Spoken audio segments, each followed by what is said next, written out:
Well, good afternoon, everyone. Good Friday afternoon. Welcome to the MTS Public Security Committee meeting. It is 1:33, and I will now call this meeting to order. Please call the roll. Montgomery Stubb, Here. Dillard, Here. Donovan, absent. Gonzalez, Here.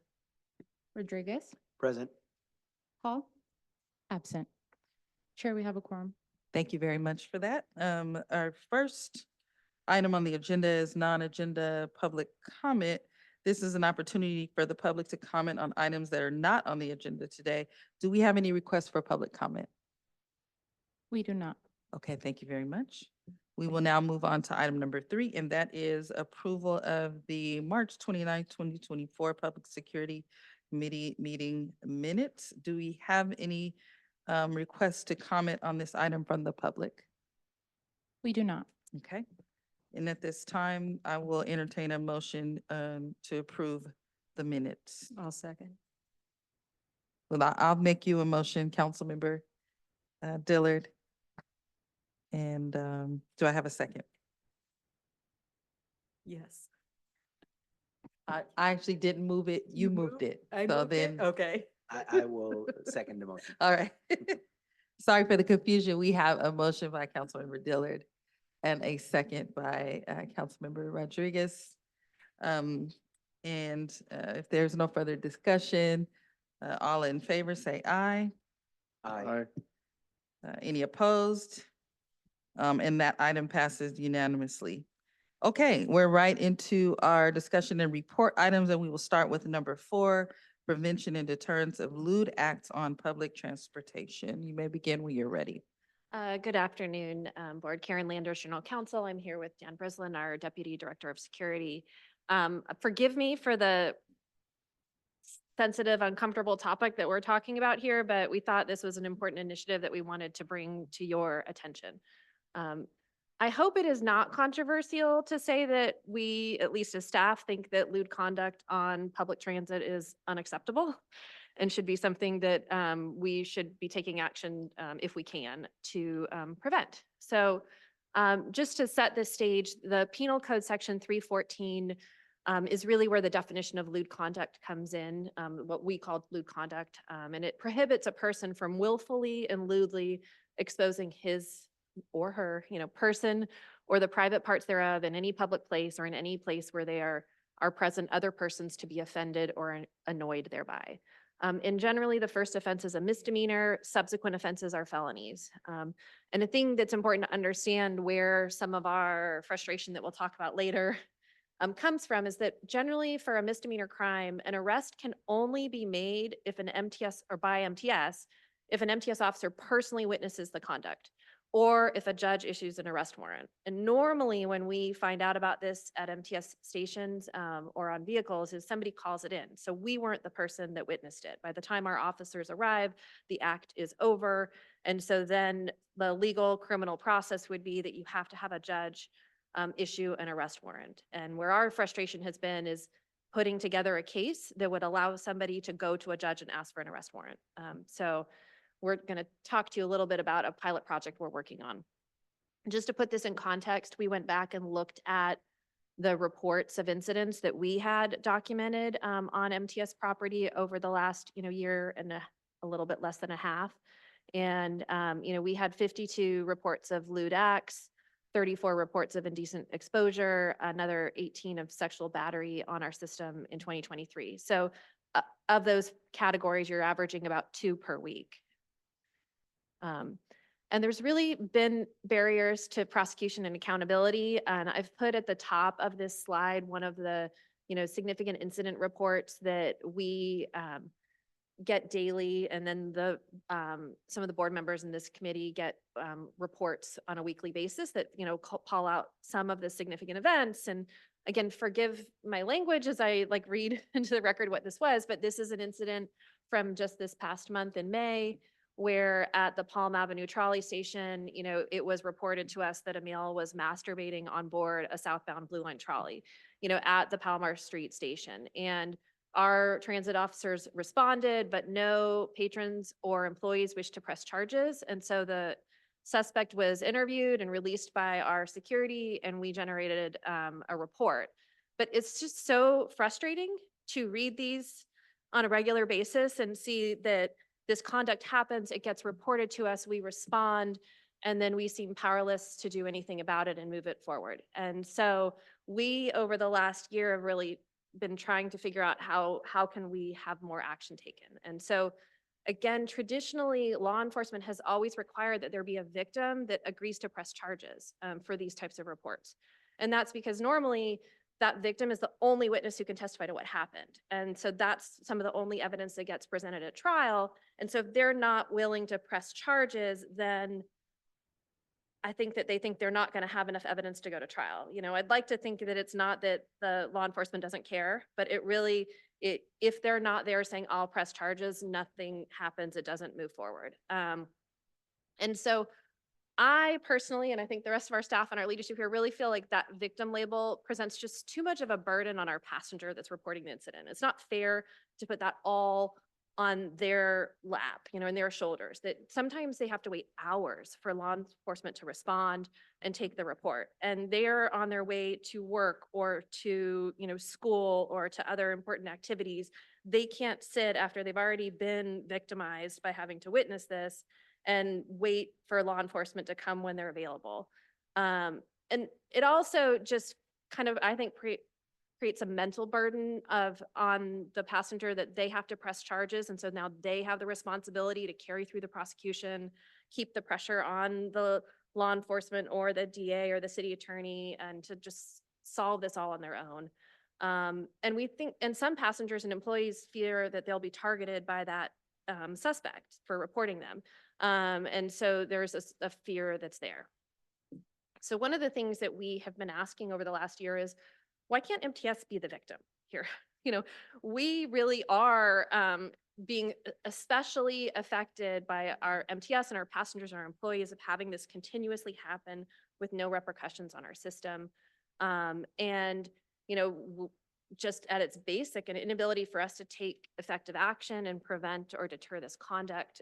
We think it damages us as an agency, as a brand, as a transportation provider, and it dissuades people from riding transit if they think that this happens and we don't care about it.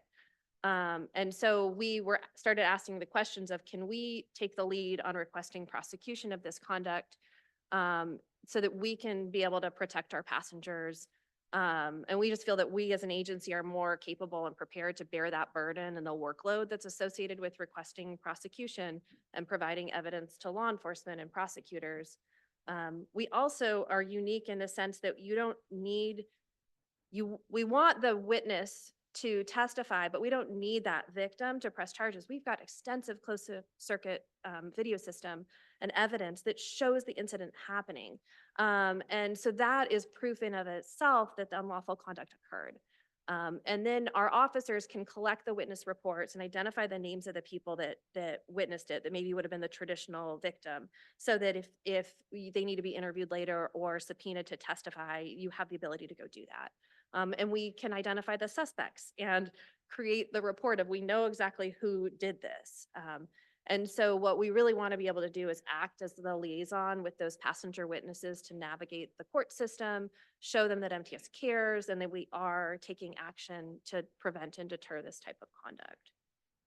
And so after discussions with, starting right now with the city attorney's office, because these are misdemeanors, so every misdemeanor within the city of San Diego gets prosecuted by the city attorney's office.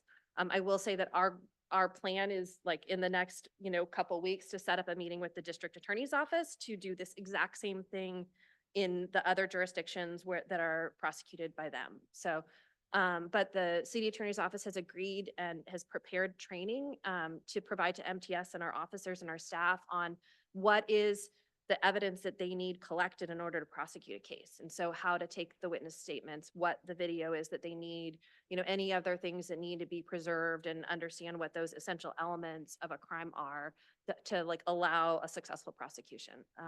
They also have taken action to give us technical access to their system where we can directly file cases with the city attorney's office. It used to be that that had to go through San Diego PD, and we didn't have access to that system, but they have gotten their IT and technical team to give us access to do that. And then they are removing that requirement that an individual witness, like a person or a passenger, has to be required to press charges for action to take him. Like we can present these cases ourselves as an agency.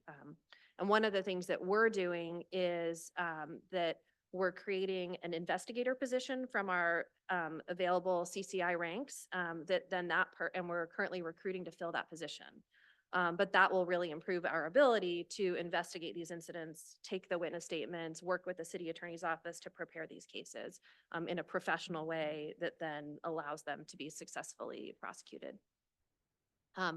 Another thing that we're doing at the recommendation of the city attorney's office is right now, our officers only have the authority that they have to enforce certain actions is set by MTS ordinance number 5.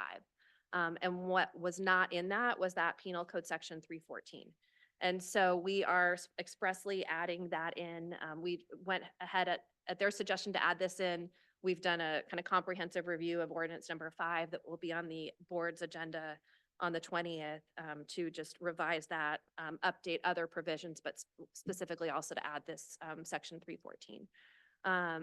And then, our plan would be they're going to monitor these cases from submission through trial so that we can identify any procedural or operational changes that should be made that, like, if we do something wrong in the first case and that it falls apart at prosecution, what can we do to do better?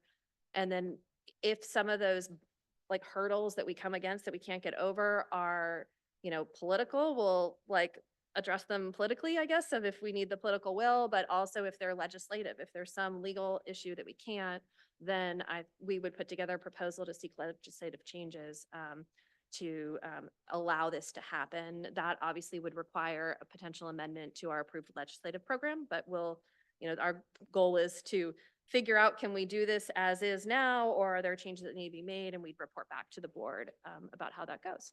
So with that, I'm not sure if anyone has questions or comments. Thank you so much, Karen. I just want to go to public comment, make sure to see if we have anyone before we go to committee members. We do not. Okay, awesome. Okay, Mr. Hall. Well, first of all, if we need a motion, I'll make a motion on it, but I'm in full agreement with this.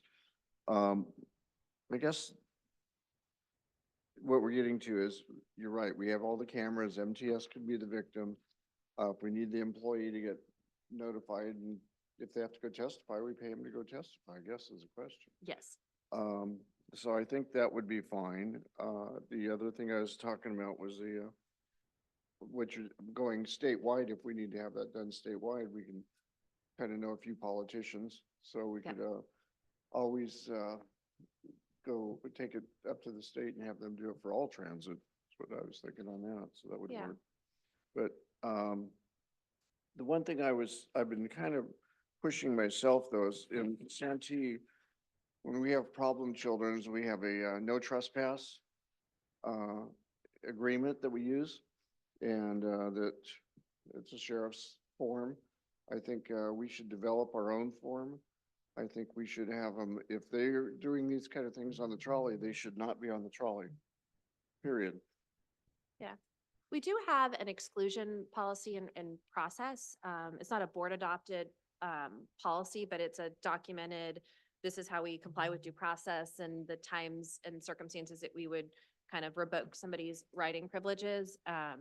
So certainly we want to make sure in all of those cases that we have sufficient evidence to back up that, they created a conduct issue, on the system. And so that is something that we, as we go through this process, could also see if we want to add to part of it. If we've investigated a case, determined it's prosecutable, that then we also could issue an exclusion order revoking somebody's riding It privileges. just backs up the case is what I'm saying. Yeah. This used to be for 1 year. I think it's good for 3 years now. Dan can probably verify that. But the nice thing is, if we should put a time limit on it if we do our own. The other thing that I'm pushing is people committing crimes. Are we checking their fares? Have they paid to commit that crime on our system? And if they haven't, let's tag them for that too. Yeah. And let's start going after the people that are abusing our system, which yesterday we did, or the other day, I guess we did, in Santee, and sure enough, we found 4 warrants. So there's people that are on there that shouldn't be on there, people on there that should already be in jail, and people that it's time we have to make this secure. That's what people are asking for, is security. That's our job as this committee, is security. So the time has come to, let's secure it. That's all. Thank you very much. And I think we just spent 6 million additional dollars for that very purpose, if not more, right? Okay. You answered my question through the presentation. I was thinking, okay, what about the cameras? Like, how does that play into, but you made the correlation that MTS actually has to come forward as a victim in order to use the evidence that we may have under our possession. And so that's how are we testing this in the court, or has it So- already? No, I mean, so we just got this last month, the city attorneys, okay, that yes, they'll do this with us. Because again, we had been having more informal discussions over the last year because I had reached out to City Attorney Mar Elliott to say, do I need to go get a bill to say that MTS can be the victim? I'm not a criminal procedure expert. So she connected me with her criminal team and they said, we don't think you need a bill. We think you already can. But it's really been changing the mindset because people are still used to, but I need a victim to press charges and it's the person that witnessed it, And so just convincing of that's not a solution because that doesn't happen in practice. And it really is an easy way, I think, for law enforcement to be like, oh, the victim doesn't want to press charges, and it really, I think sometimes it's us flipping then that script with the witnesses. We want them to know that we care about this. We don't want this to happen. We want to take action to prevent it. And can they help us by giving us their contact information in a witness statement so we can contact them if this gets prosecuted? Not, well, if you want, we'll prosecute this, but you have to press charges and you have to wait for PD to come and you have to do that. So we're really trying to switch how everybody approaches these, that MTS can be the lead. Okay. And then, because I think we have the long-term interest, somebody else might think that was awful and they'll just never ride public transit again or something, but we don't want it to continue happening. It's just, Well, the process can be very intimidating for an Yeah. individual, just especially if they are a victim from something like this, all the way to, sexual assault. It can be very intimidating. Yes, Member Rodriguez. Sure. Okay. Thank you, Chair. Thank you so much for bringing this report forward. I very much appreciate it. So just out of curiosity, what is the formal difference between lewd acts, indecent exposure, and sexual battery? What's the difference between them? Dan, do you know? Because I'm not actually sure that I can probably speak yeah. on that. 314 would simply be exposing themselves, someone who exposes themselves in public, which may be offensive to someone else. A lewd act would likely involve masturbation, touching themselves or something like that. And there's actually different penal code sections that are associated with that, which is 647A of the penal code. A sexual battery that's a battery against a person. That would be an act of self-gratification with a person as a victim, meaning that's a physical touch. And how do we know these numbers, right, year to year? I know that it averages about 2 a week, but how do we know that? We document every incident when it comes to when these incidents are reported to us. We are going to document that in actually a narrative form, and our crime analyst tracks that data throughout the year. So these are only cases that are reported to us. So there obviously could be more cases that we don't know about. Reported or witnessed. And do we know out of the reports, how many of those are that come from men or women? That's something that we could easily track down, but, and we do in each case, we know whether the victim in this case is a male or a female, or the suspect, the same thing. And we just Yes, don't have those we don't have those with today. us, but we can absolutely gather that quickly. Yeah, no, just curious. As I think of this, taking a step back and looking at the bigger picture, we want to expand transit ridership. We are obviously big advocates for, the expansion of the system and making sure it's more affordable for our residents to enjoy. But we also need to make sure that it's safe. So these types of behaviors are completely inexcusable and should not be happening in our public transit system. So I am wholeheartedly in support of making sure that it's a more safer experience for residents. I do have a question regarding maybe just the city attorney in the city of San Diego. Obviously, our MTS line runs through many different jurisdictions. How do we utilize a pilot program like this to another jurisdiction like National City or Chula Vista? So we're gonna work with the district attorney's office. I guess Dan has reached out. So we're hoping to do the exact same thing with them. So it would be Absolutely. system-wide. So the city attorney specifically works with misdemeanor cases. The district attorney has a sexual assault division that deals with misdemeanors and felonies. And that'll be to our conversation with interpretation of the penal code as well as interpretation of the jury instructions within this section. And ultimately, I'm hopeful that we're going to come to the consensus throughout the county that we can prosecute these the same way.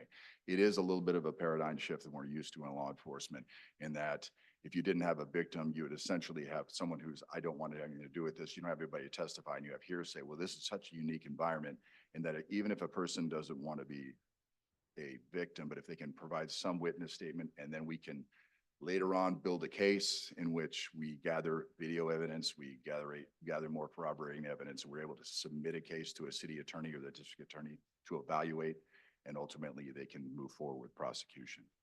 What happens in the case where no individual has filed a complaint, but through our camera system, we understand that this occurred? So we're hopeful, and like, again, this is just a unique way of looking at things. I'm hopeful that we're ultimately going to be able to be successful with this. For example, let's just say, would a reasonable person believe that what this act is a lewd act? And in that we have video evidence of a person who has exposed themselves amongst other people, but we don't even have identifying information on these other people. But in this case, we're seeing that this act is occurring. Based on the penal code section, the jury's instructions, we would likely be able to prosecute, and that's what we're hopeful to be able to do. Great, thank you again for the presentation. I can't stress enough how we just need to make sure that our public transit is safe, and this is completely unacceptable. I So will thank- mention to you that we have a philosophy of, even if nobody reports something, but we know it happened because we saw it on a videotape or whatever, there's some other evidence, we will flag that and put that into our reports as well to show that as a crime had occurred, even if the victims don't want to test. And that is now going forward? We have been doing it now for 3 years, so. So incidents that were not reported are a part of this report as well? Well, if we know about it. If we know, Yeah. meaning, so say we had some evidence based on, we were looking at a video for something else, like a training or whatever, and we saw the crime was happening, but it was not reported to us by any of the people on the vehicle, we would put that in as a crime occurring. Because, I mean, ultimately, there's a lot of people who see things in the public realm right now, and they won't say anything. They don't want to get involved, so. No, thank you again for bringing this up. I very much look forward to the follow-ups on this. Thank you. Thank you. All right, are you- Member Dillon. Thank you for the presentation. I just had a quick question regarding, sorry. Regarding the reason why people do these offenses. Are they usually people with mental discrepancies, if you will? I would like to know if you have data on that, and if that would make a difference when it comes to prosecution, if you were able to get those people to be held responsible. I mean, I'll let Dan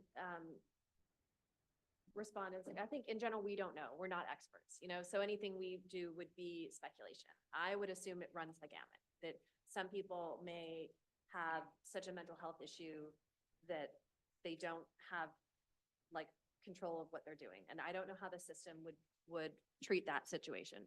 Others, clearly are getting sexual gratification by doing this in a public place, and it is intentional conduct. And so I think one of the things that we'll see as this pilot project goes out, where we actually get a chance to get these cases in front of a prosecutor and have them evaluated, is we'll find out, are there cases where they say, we think the evidence shows that this person, had, a mental health issue that they're not in control, and that's not a case we would prosecute.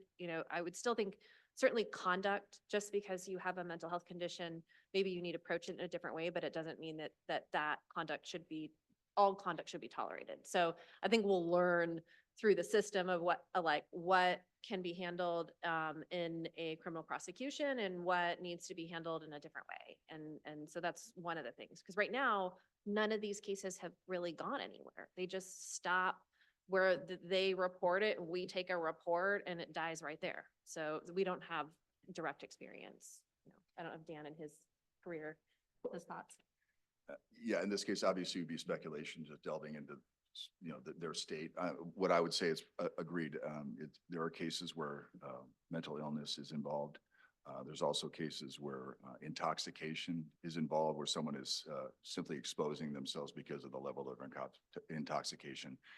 And then the next level or the next group where you would have would be sexual predators. It's very difficult to differentiate the three. However, the impact's the same. And, we have our patrons on our system, and we have children, we have people who are seeing these. And so and again, I will echo, you've all said it's a very important thing that we need to pay attention to. Yeah, I guess what I'm alluding to is, like if a lot of these people are homeless, that's going to create another issue in trying to locate them even, especially if too much time has gone by and no one has detained them at the time of the offense, so I'm just kind of concerned that we're going to end up with, a whole list of homeless people, and how in the world are we going to handle that if that's, the higher number of offenders? And that is going to be definitely a challenge. And obviously, part of our investigator's position is to gather enough, first identifiable information that the district attorney or the city attorney can gather information and ultimately build a case for maybe on a later arrest warrant.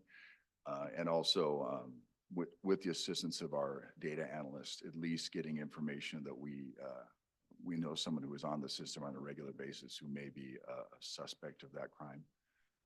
But yes, that's going to be a challenge that we'll have to try to overcome, and it won't be easy for us, for sure. Thank you. That's all I have, Chair. Thank you. Okay, thank you very much. Any other questions, comments? Just a quick question about timing. So the June 20th, I'm assuming that change is, well, I don't know if it's going to be on the consent agenda or not, but it's a change. So working with the city attorney, they're going through their training and everything. When can we expect to further test this to see if it's going to work for us to prevent or deter these types of crimes? So I certainly think that we want to start as soon as possible. So I think, if the ordinance changes get approved in June, then it would be, late July that we could use that new section. We already have this section 647 in, but the city attorney's office asked us to add 314. Okay. And then, we're hoping to schedule that training that the city attorney's office, offered to do within this, same kind of time period in the next month or so. So I don't know when we think that investigator position will be filled. We have already announced it and we're familiar, but in the meantime, Director Kern and I have already having our folks gather similar information so that we would have a case, and ultimately the statute of limitations is not going to run out by that time, so that we can start submitting once we get the okay to submit those cases. So we're already doing that for our most recent cases. Yeah, we're basically trying to, like, all the Lewd Act reports that we get in now, evaluate them. Do we have enough information to start the process with that case? So. Okay, well, we'll just get an update at the next meeting or the meeting after that, even if it's 1 or 2 slides. Yes. Just want to see how it's going. Okay, thank you very much. Thank you. Let's move on to item number 5, and this is assault on employees, and Director Corinne is going to be one of the people doing this report. Thanks. Good afternoon, committee members, and thank you for the opportunity to talk about assaults on MTS staff from 23 up to May 1 of 2024. My name is Tim Kern. I'm the Director of Transit Security and Passenger Safety.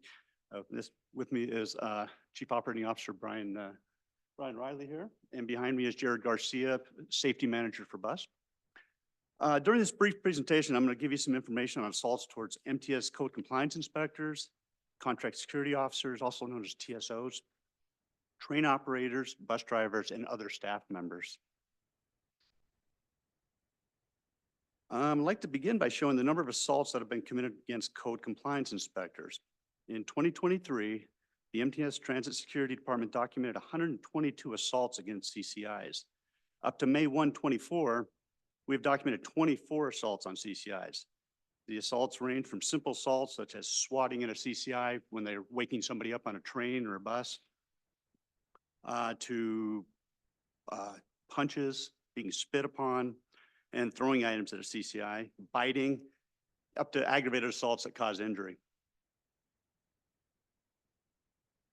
Our contract security officers, also known as TSOs, experienced assaultive behavior towards them 183 times in 2023 and 67 so far in 2024. Again, the 2024 numbers are current to May 1st. In 23, there were 6 reported assaults against the train operators. Although even one assault's too many, the train operators have very little public contact, thus reducing the opportunities for anyone to assault them. But they do sometimes come into contact with violence while on the platform and traveling to and from their work location.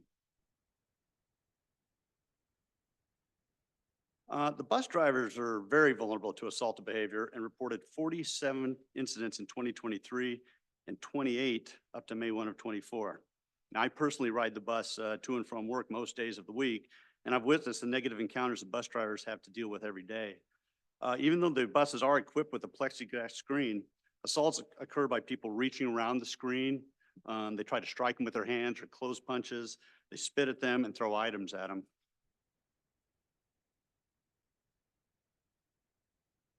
We had 15 reported assaults against other MTS employees in 23 and 8 reported so far in 24. This includes our passenger service representatives, known as PSRs, our flaggers, facilities workers, transit store clerks, and others. In addition to the assaultive behavior discussed earlier, such as slaps, punches, spitting, and biting, other MTS employees have been assaulted by unwanted touching and groping even. All reported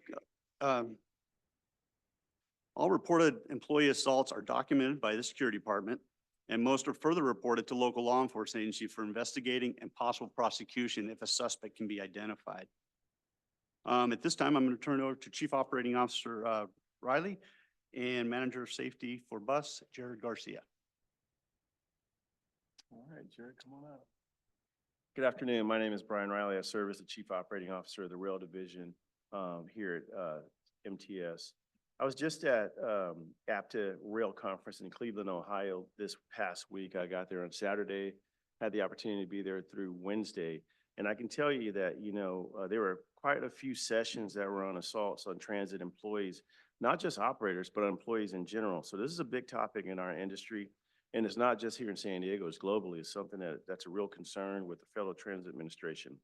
But some of the things that we're doing here at MTS is we're doing a lot of different training for our employees. We're doing, de-escalation training, which is provided during our initial onboarding of our employees. We're also doing it during our recertification training. And what is the de-escalation training? De-escalation training is the opportunity for us to identify and recognize negative interactions such as body tone and language, and how, folks that are on board the trains or out there in the stations are interacting with our employees.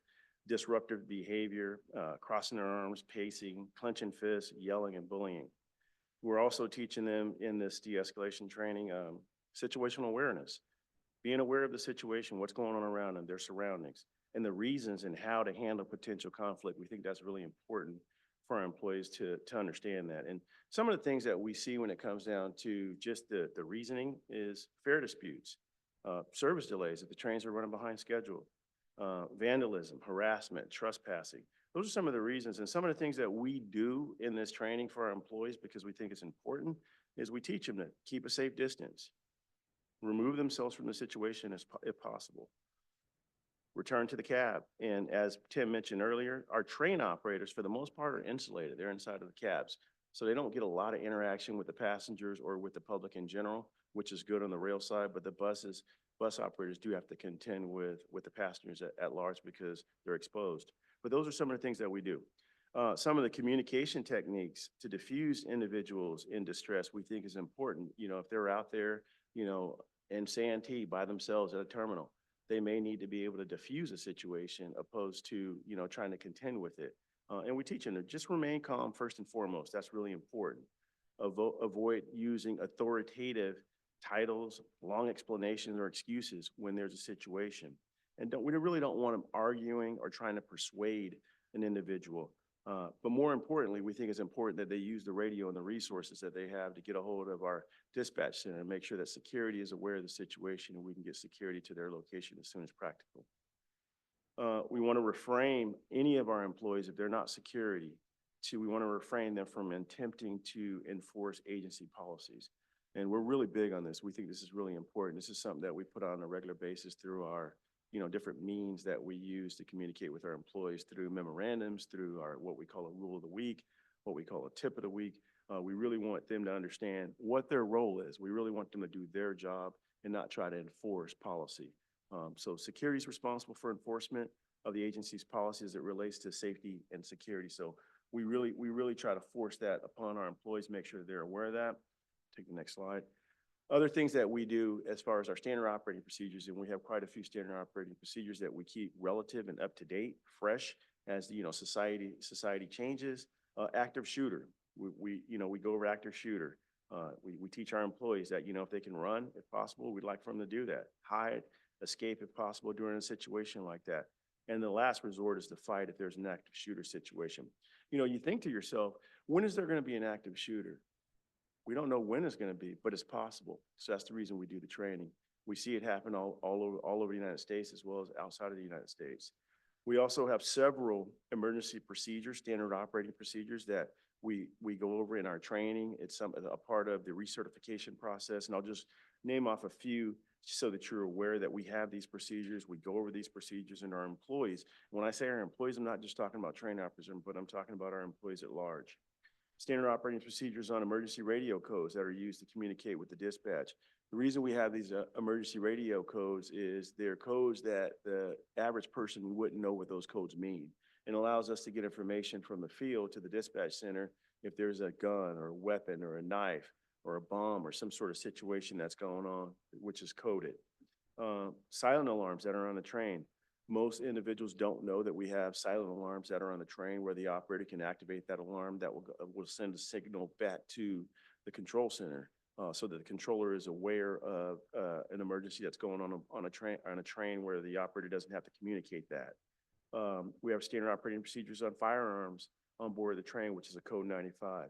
A hijacking, bomb threats, emergency response to biochemical hazards and terrorist activity, and also evacuation of passengers. So those are a lot of the things that we're doing over in the rail division to make sure that our employees are aware of what our position is on assaults on employees and also on train operators and employees in general. The training that we do and also the standard operating procedures that we have that are available for our employees. That pretty much concludes what I have. I'll pass it over to Jared. All right, thank you, Brian. It's a pleasure to be here this afternoon. My name is Jared Garcia. I'm the safety manager for bus. Reducing assaults on our employees has always been a top priority for our agency. Last year, we developed a written risk reduction program to highlight the collective efforts we take to address this important issue. A written risk reduction program is also going to be a required component of our agency safety plan with the passing of the bipartisan infrastructure law. And we are still waiting on guidance from the Federal Transit Administration as to what those required components will be. And we'll be updating our agency safety plan and our risk reduction program once we have the guidance from the FTA. The risk reduction program covers many facets, but I wanted to take the time to highlight a few of the key components, with employee training being the first. All of our frontline employees get training in both customer service and de-escalation techniques. Bus operators get the most intensive and frequent training since they are most likely to encounter or be assaulted aside from our security staff. All of the training is designed for each work group, and the trainings apply de-escalation techniques with likely scenarios that each employee would encounter doing their job. As part of our refresher training for bus operators this year, our training department is just finishing the development for our VTT training. And this year, the customer service module is called the Customer Service Playbook. This playbook utilizes recorded interviews with veteran bus operators who have received the most compliments from passengers, and it combines their personal success stories with common conflict scenarios. This playbook emphasizes optimism, adaptability, common sense, respect, empathy, and patience. Our maintenance employees also get specialized training. That training is a little bit shorter, but it does apply de-escalation scenarios where they might encounter responding to a broken down bus and having passengers that are upset about the delay, or encountering someone who may be trespassing in a restricted area or a facility. We are also just finishing up our de-escalation training for our passenger support representatives. That was one of our PIP goals for this year to be completed by June, and I think we just have a handful of employees that are getting that specific training as well. That training goes over certain scenarios for working special events and people having difficulty loading fares with the ticket vending machines, or long lines for special events, or people that may just be confused about where to go and how to get where they're going. Another aspect of our transit worker risk reduction program has to do with giving our employees support if they are assaulted. A couple of those things that we do give employees the option of changing their shift. So if you're a bus operator and you're assaulted by a passenger or just a member of the public, in theory, they know that you're going to be here at the same location, the same time tomorrow. So we do give employees the option to switch their assignment so that they do not have to be on the same route or the same time of day. In California, there's also a workers' comp 3-day waiting period, and we waive that 3-day waiting period so that employees do not lose wages while they're waiting for those 3 days. Lastly, the risk reduction program highlights some of the equipment we've installed on buses. Approximately half of our buses have the passenger awareness display. In that top right picture, you have a red arrow. That's directly over the driver, and so passengers can see themselves as they board the bus and are approaching the fare box and remind them that they are on a bus being recorded. We've also installed driver barriers on all of our 40 and 60-foot buses. And we've also implemented a live camera view so that in the event that the bus operator hits the discrete panic button, it will, in the 24-hour monitor dispatch office, pull up a live view of what's going on the bus. That's currently on about 50 buses right now, and we're in the process of adding more buses as we go through the process of replacing buses. And with that, I'll turn it over to if anyone has any questions or comments. Thank you so much for the presentation. Want to check and see if there's any public comment? We do not. Okay, all right. Comments from committee members? Anyone have? Member Gonzalez. A question came to mind that would apply for both this and the prior presentation. When we're discussing the goal of having the tool of criminal prosecution for offendees, whether it's assault or in the previous case, the matter we were discussing.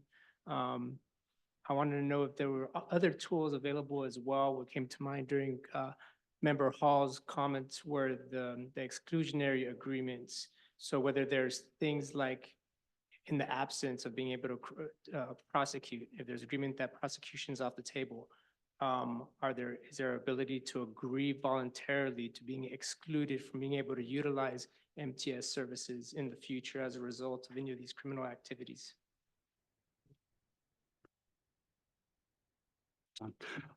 Great question. Actually, we do prepare what's called, I kind of term as banned letters. We have banned people from the system in addition to whatever criminal prosecutions are available by the city attorney or by the district attorney.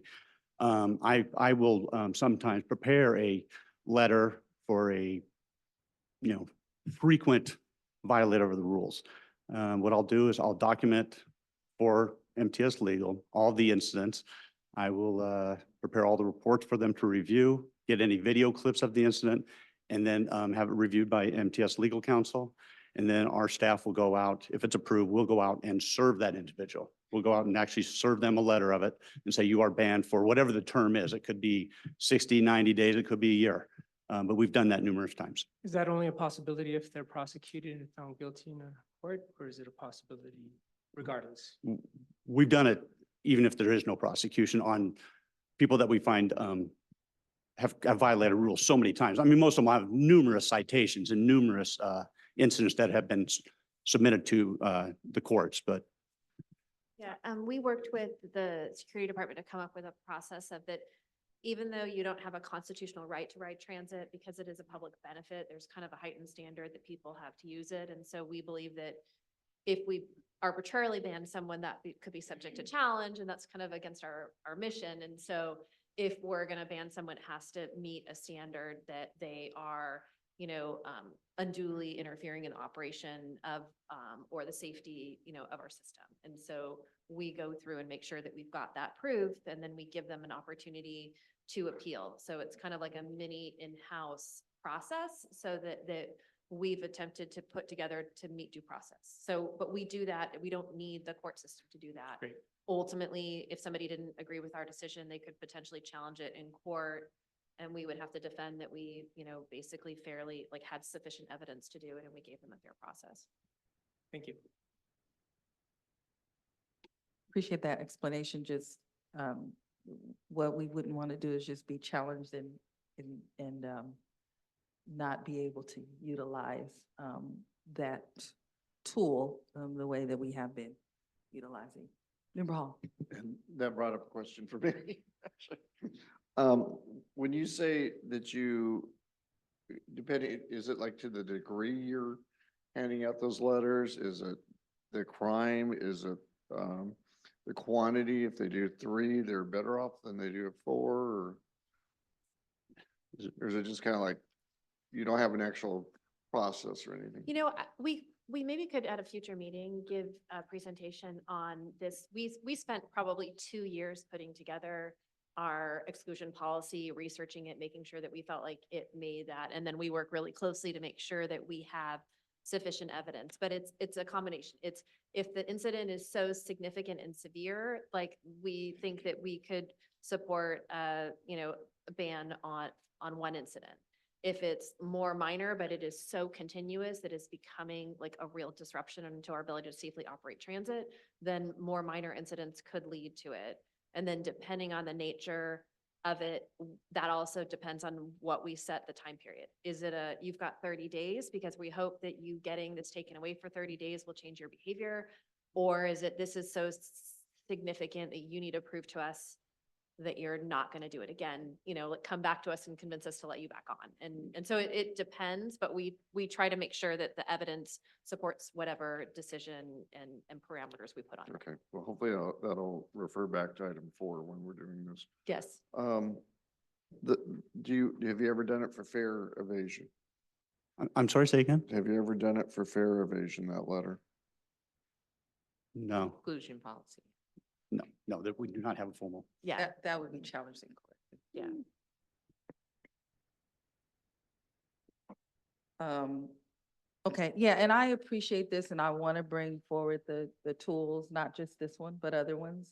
Because I think in the fare evasion conversation, there's never been enough of a delineation between these types of crimes that are being committed, that we certainly acknowledge are being committed on the line, that we need to make sure that there's enforcement to protect our riders as opposed to fare evasion, which, you know, if we're driving, we get tickets for speeding, you know, and there's been equating the rider and fare evasion to other types of civil penalties that drivers receive.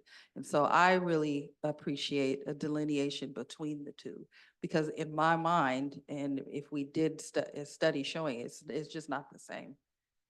It's not the same. We don't have thousands of people committing assaults on the line. So, okay, and I know we'll discuss that more, I'm sure, in our in number 7. But if there's nothing else, I just want to say I attended a training probably a year and a half ago. Probably time for me to maybe stop in on another training. Appreciate that training. But Mr. Riley, across the nation, are there any other solutions that are being brought forward to mitigate some of what's going on? It's really tough because it's the public in general. There are this is just being ramped up in the public nationally in general, no matter where we are. And so are there additional solutions being brought to the table on a national level? You know, when I was in Cleveland, there was actually a presentation or a session on assaults on employees, and it was really, everything's really driven by the FTA and the guidance by the FTA. So for the most part, just about most of the systems are following the FTA guidelines. They're doing the de-escalation training that you're seeing that we discussed earlier, that they're really putting a lot of focus on that. Oftentimes security and PD based on what the assault is, you know, sometimes they're not able to, you know, really enforce the way they want to enforce in a lot of situations. As was, you know, mentioned earlier, sometimes when there is not a victim or someone that's willing to actually go to court and press charges, that becomes problematic. That means that individual is able to get away with the crime or with the assault that's on the employee. But for the most part, I think that we're all pretty much aligned and congruent with what we're doing throughout the United States. You know, a lot of focus on de-escalation, a lot of focus on identification of, you know, perpetrators and the things that they should be looking for as far as, you know, posture, language, those types of things. So I think pretty much everything that you saw here today is, you know, what most of the agencies are doing when it comes down to transit worker assault and also just the risk reduction program. Is there anything else that you're aware of, Jared? No, the other being the requirement to evaluate vehicles for barriers on buses, which we have already done. Okay. Yeah, and with the numbers around the bus operators, you're looking at just the 4-month evaluation, it's up very high. So kind of if it trends, we're expecting that number to be larger than last year, which is not cool. So thank you for the presentation, for everything you're doing. It is a lot that we're trying to do to mitigate this. Thank you very much. Okay, let's go on to item number 6, which is a single text security phone. Did you have one more? I'm sorry, Member Dillard, go ahead. I'm sorry. That's okay. I was just waiting for you to look up. I wanted to go back to the training, the employee training. During that training or in a separate venue, do you get feedback from the actual bus drivers and get a feel for their morale? Do they feel like this training makes them feel better about how to deal with the situation? Because I just kind of worry about the morale, given that everything is so unpredictable. And this is, you know, a really serious, hard thing to try to deal with. And I know that you had talked about the, you know, the protection of, you know, maybe some upgrades, especially here in San Diego. I'm not really sure when was the last time we upgraded the screens or whatever we use to try to protect. I know there's been complaints about that. And so I'm just focusing on the actual drivers themselves and, having them keep their morale enough to, still want to continue to be a bus driver. Absolutely. So every year, particularly for bus operators, we have our VTT, which is a 8-hour training that's focused on safety, customer service, et cetera. And we customize that training each year. And customer service and de-escalation training is always a portion of that. And we try and incorporate new concepts. We'll do little breakout sessions where we ask operators what their frustrations are to get them to talk about those. And then we have scenarios where, we're used to seeing what most of those are. And we break down each of those scenarios. And like I had kind of mentioned earlier about this year, putting a spin on it where we have recorded interviews with veteran bus operators. So they're talking about their experiences and their outlook on how to interact with passengers. And it's really powerful to hear another bus operator appear, talk about their experiences and how they've learned to kind of cope with difficult situations and understand that, the communities we serve, we encounter people from all walks of life, and everyone has bad days, and understanding that, while they may be frustrated at the bus operator, they're probably not actually frustrated at them. They may be frustrated with something else, and having some of that empathy and showing respect and being patient and how that can go a long way. So that's what this year's focus training is really about. And we adjust this every year to try and cater to what we've seen in the last year to make sure that we're adjusting our training to kind of the climate of what's going on currently.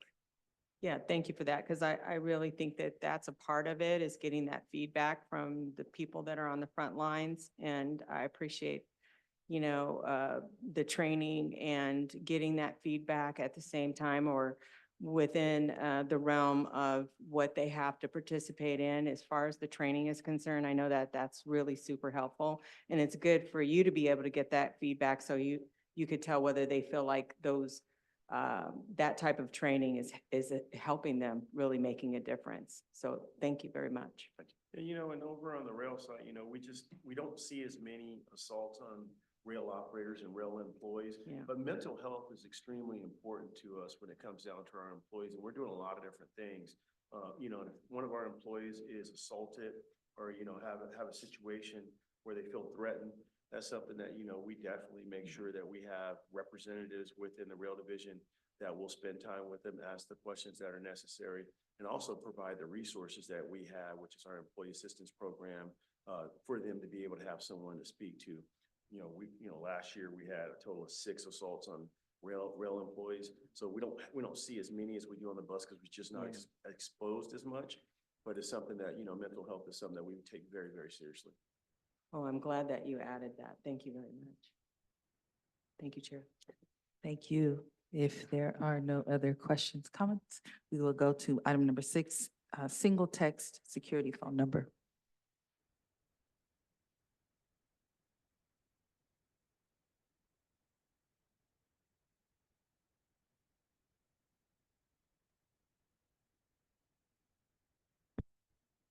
Well, good afternoon again. You know who I am. I'm here with Director of Marketing, Mark Olson, and we are going to give you an update on the single number solution for the security hotline.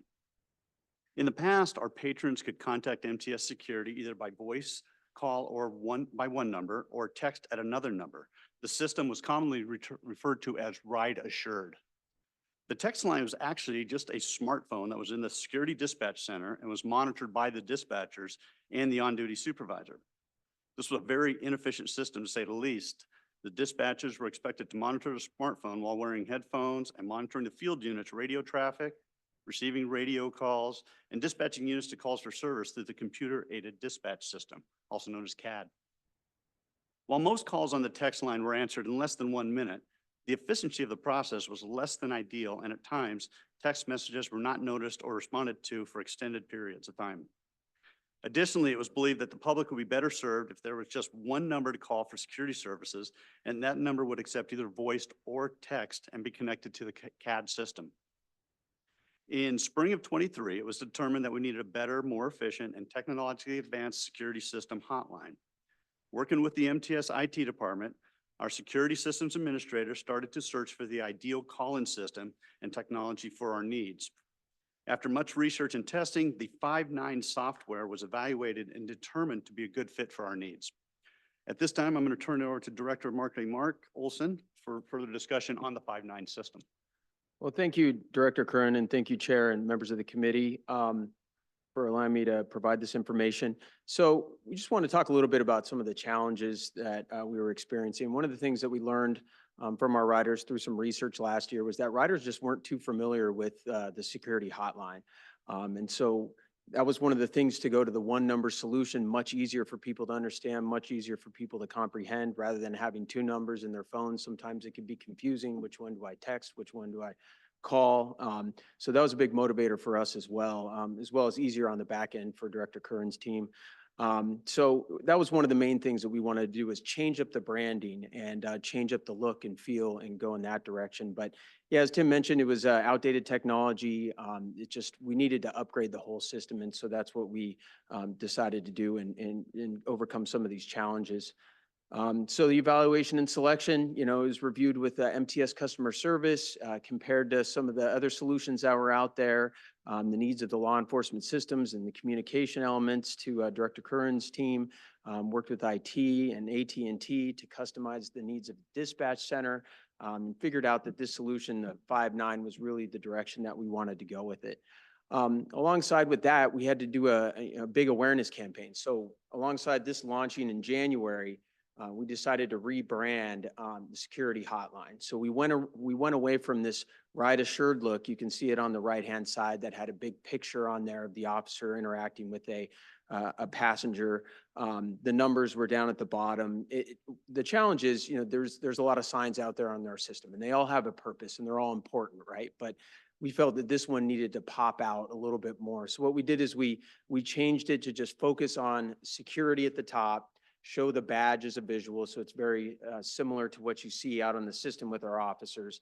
Change up the color scheme so it matches what our officers are wearing out there on the system, and then also calls out the single number, the 595 number you can see at the bottom in just red bold lettering there. And so one of the things that we did with this is we kept the landline, the phone number that people could call, and that's the number that people can now use to text or call. So we wanted some familiarity there too. So with that, we had a few different tactics with this advertising effort, paid advertising, also the MTS system advertising, and then some rider communications. And really that second bullet, the MTS system advertising, is probably the most important thing to communicating this with riders, because this is part of their passenger experience, right? They get to a station, they're queuing up to board, they're on a vehicle, and then they deboard. So at all of those points, what can we do to, make sure that this number is front and center for them if they come into a situation where they feel uncomfortable and they need to call it or text it. Just going into the paid advertising, we did a wide variety, casting a little bit of a wider net than just past our passengers, people who are more likely to ride, that live near transit, micro-targeted to certain zip codes, and things like that. So we did a radio buy, we did some streaming, social media, digital ads, and we did a couple of billboards there too along our Blue Line trolley. But all the KPIs, with the impressions, the click-throughs, engagements, all that went really well, and we were very satisfied with this paid advertising effort. With the MTS advertising, again, talking about the passenger journey as they go through the process, we wanted to make sure that this new branding was front and center. As you can see in the bottom right, these are our trolley interior decals. Those were replaced all over our system. Every bulkhead, so basically every door, above every door, this number is located. This decal is. The kiosk panels in the top left, these are at our all of our trolley stations. We have some Broadway pylons just to give you some examples of various locations that we have this information. On our buses, we have these bus card spots that are above where people sit that we can place ads, but we also place these security decals as well. So pretty much we want to try to, anytime somebody feels the situation's uncomfortable, again, they can look to the left, look to the right, see this number, and then be able to call it or text it. We also did some, just through our own social media accounts, we did a social media push over a few months when this first launched in January. We had a good reach there. We also have our Rider Insider newsletters that we pushed out this information to. The general comments that we received, this is anecdotal, but people are supportive of the enhanced security measures, whether that's the number and consolidating that, whether that's the added security presence out there on the system. People were were supportive of enhanced security measures. Requests to even add more security officers were something that we heard often. And then also concerns about crime on the system. People would make comments about something that they experienced or something that one of their friends experienced and talk about that. So there was some significant dialogue taking place with all of these social media posts. So going into some of the data, and I think this is very preliminary. I think Director Crum would agree that the main thing is in these first 3 or 4 months, let's just get this thing off the ground, make sure it works, make sure we're responsive to it, make sure that the community is using it. And I think that's what we're seeing here with people, especially because the new text message number is different than it was before. Wanted to make sure people knew that, and we're seeing that. And you can see with about 2,500 text messages through the new 5.9 system, people are using it. People are seeing it out there. People are reacting to it and texting us. So that's good, and so this is kind of our new baseline. We're kind of starting fresh with this. From here, I think, we're receiving, approximately 33 calls a day, 20 text messages a day. And again, the old text number is still working. We wanted to make sure there was some redundancy there and make sure we weren't just leaving people, hanging and just disappearing and that number would go away. We're going to keep that number active through the fall. Once it's not active, people will still text it. And what we'll do is they'll get a bounce back automatic text that says this number is no longer active. Please text this new number. So I think we're going to phase that in probably in the fall timeframe, but we still want to have that redundancy for now and people can still use both numbers. So next steps, we are doing a customer satisfaction survey in the fall where we ask some questions about security, and we want to ask riders about this number and this, this new text line, make sure they are aware of it, see what the awareness level is of it, and see if there's still some more work that we think we need to do to raise awareness there.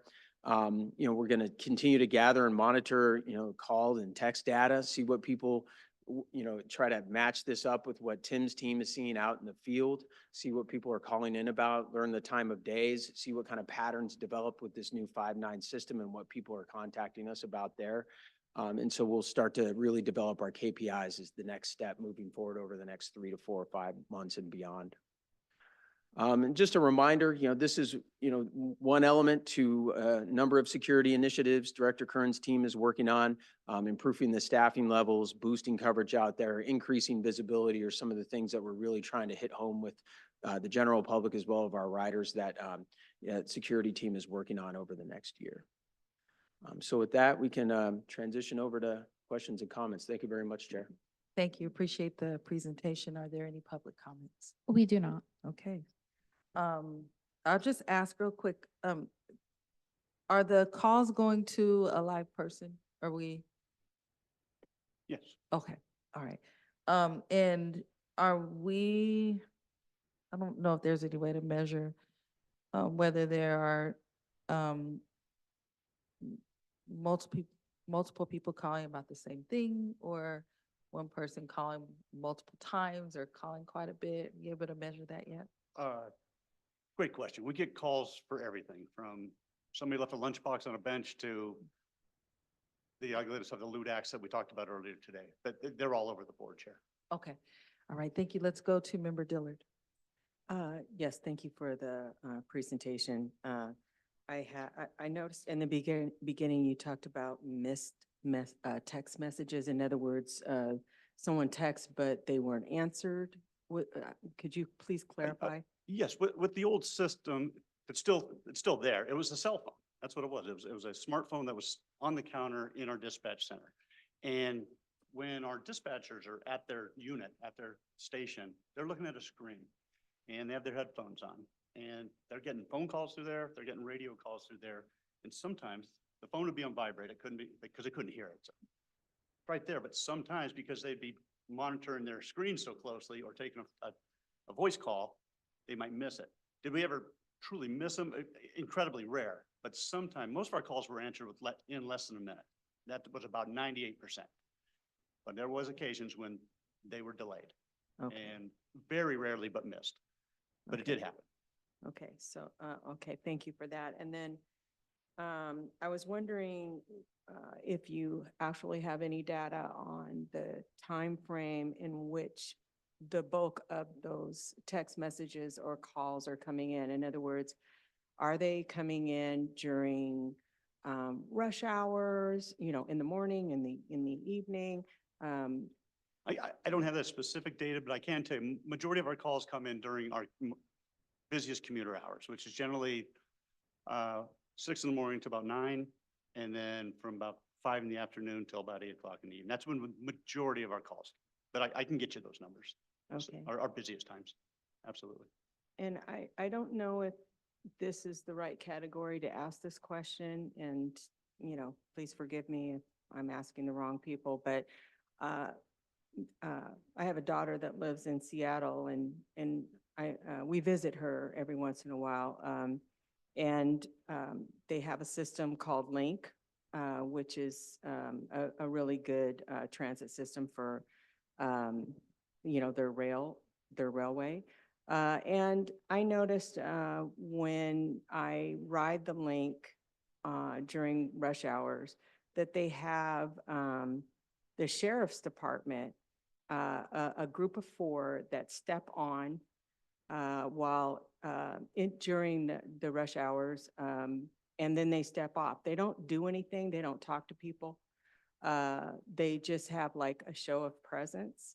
And I'm wondering how you feel about that in regards to bringing down the worry of safety because of their presence. And if you have any thoughts on if that would be something that we might be considering for San Diego.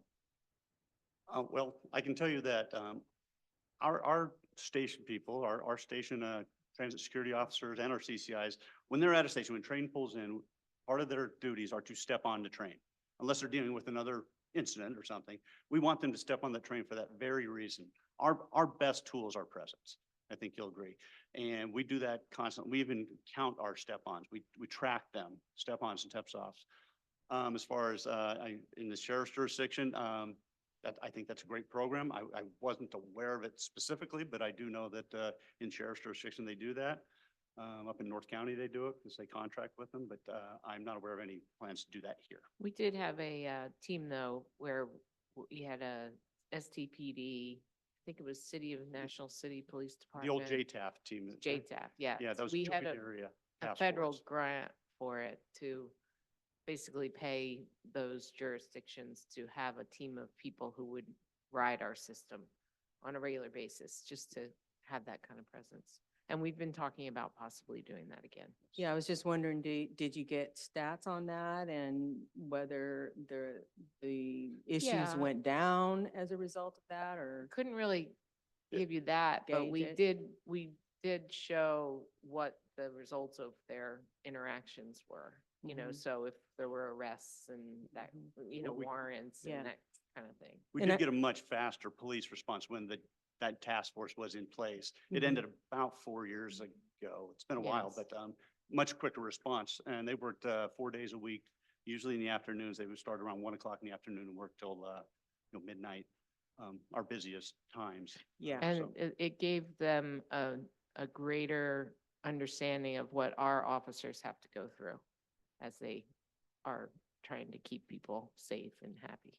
Yeah, I was just wondering because I know with the Link, those people are like standing room only at that particular point when you have rush hour and, these guys still, would get on and they just kind of, all 4 of them would face each other, but just their presence made a big difference when you have like a large group of people that are riding all at the same time.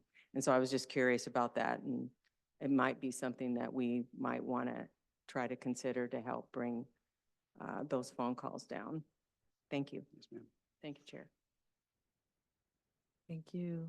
I see no other questions or comments. The last thing I would say is just the Passenger Safety Advisory Committee and the Community Advisory Committee. Don't know if they're aware of this or not, but they could maybe give additional feedback and then also spread the word as well. Okay, thank you. Okay, let's go to our last item, item number 7, that is the Fare Evasion Revenue Impact Analysis. And Karen, Attorney Landers will be reporting on this. Thank you. Well, and I'll cue it up. We promised to bring back some of the analysis of the data that we've been able to gather from Pronto with regard to fare evasion. And Karen's done a great job with the help of a lot of technical experts here at MTS. I've asked Israel Maldonado to join her so that if it gets too deep in the weeds, that he'll be able to assist her. So we also have some other people here as well who can answer specifics about finance and et cetera. Yes, thank you.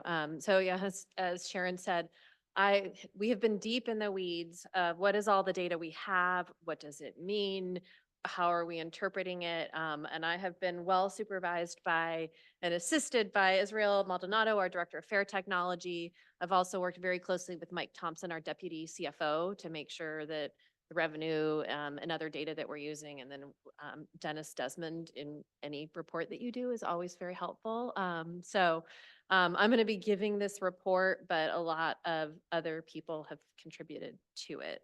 And I will start by saying there is so much data that I struggled a little bit of how do I present it to you all in an understandable way. And so as we go through this, we also are going to be giving a similar report to our Community Advisory Committee on Monday, which is lay people, very informed advocates and things like that, but also, and then ultimately we would probably bring this back to the board as well. So if there is guidance that you can give me on things that were easy to understand or not, or things that you think we're missing or are not necessary, I would appreciate it, because again, it's a pretty dense topic. And so distilling it down is not easy. So I wanted to just start off by giving a refresher of what our fare evasion diversion program is as we go through the rest of this presentation about evasion. The board approved it and we implemented it in September of 2020. And it is still going now to one of the points in one of the earlier items was, fare evasion versus other conduct. And so to be eligible for this fare evasion program, the eligibility restrictions is that it's all fare evasion violations, but only if another violation was not cited. So if you are cited for other misconduct, for failure to comply, for assault, for vandalism, and you also did not have a fare, then you don't get to participate in diversion. Like that case goes to court. So that already is a restriction and a limitation. We're not giving the easy out to people who committed another crime, but then also didn't have a fare. So to the extent that that was a concern, I don't think that that is, that's not a feature of the diversion program. And so this is really focusing on when we contact people, the only violation that we've identified was that they did not have a fare. And so then the current options to resolve that fare under our system is the first one, which is most of the impact of that is what we'll talk about today, is that if you are inspected by an officer and you are found not to have a fare, you are given the option to immediately purchase a one-way fare. And you do that either by going to a ticket vending machine and buying a fare under the observation of our officer, or we now have, since about May of 2022, we have a Pronto app that would allow our officer to open up an app on their device, tap it, and that would deduct the $2.50 from your Pronto card's stored value account if you have one. And so that is the top line. If you don't do that, then you will receive an MTS citation, but you're given 120 days, so 4 months to resolve it before it ever goes to court. And so we basically just hold it in the security office at MTS, and you have 125 days to either pay a $25 fine, to complete 3 hours of community service, or within 15 days, if you think that you shouldn't have gotten the fare violation in the first place, that you had a fare or something else was extenuating circumstances that should excuse you, you can submit that information to MTS in an appeal. And if you don't do anything after that 4 months or 120 days, then we send the citation to court and it goes through the normal process. I don't have data on the rest of the diversion program. In general, participation has been very low because as I'll talk to you all today, I think people, what our end conclusion that we'll get to today is that we believe that the buy on the spot option, this number one, once it's paired with the Pronto systems, fare capping, it's those two things combined that came together, that it really has created a loophole that encourages fare evasion. And so, you know, people don't even have to get to the diversion program because they'll just pay their $2.50 share when they're finally caught with it. And so I'm going to go through some of the data where we got to that conclusion in this presentation. The other thing that I wanted to go over is just clarifying what our fare evasion rate is, and I'll also explain how we calculate it. But essentially, the fare evasion rate tells MTS what percentage of our passengers are riding without paying their fare. And also in this is to understand the difference between the old Compass card fare system and our new Pronto system, because I really think that's pivotal in the problems that we're having. So the Compass card fare system that was in place approximately 2009 until August of 2021, it really encouraged the purchase of pass in advance of riding. So you would purchase a day pass and that would get you those discounted rates. Or you'd purchase a monthly pass and you would get that discounted rate. And it would be more expensive for you if you basically decided to pay $2.50 for every trip segment. That also would be more difficult because you'd have to go to the ticket vending machine every single time before you ride and buy your one-way ticket. And so we switched to the Pronto fare system that has a lot of advantages for our customers in that it doesn't require that you purchase a pass, you know, in order to earn that either day pass or monthly pass discount. So that's what we call fare capping.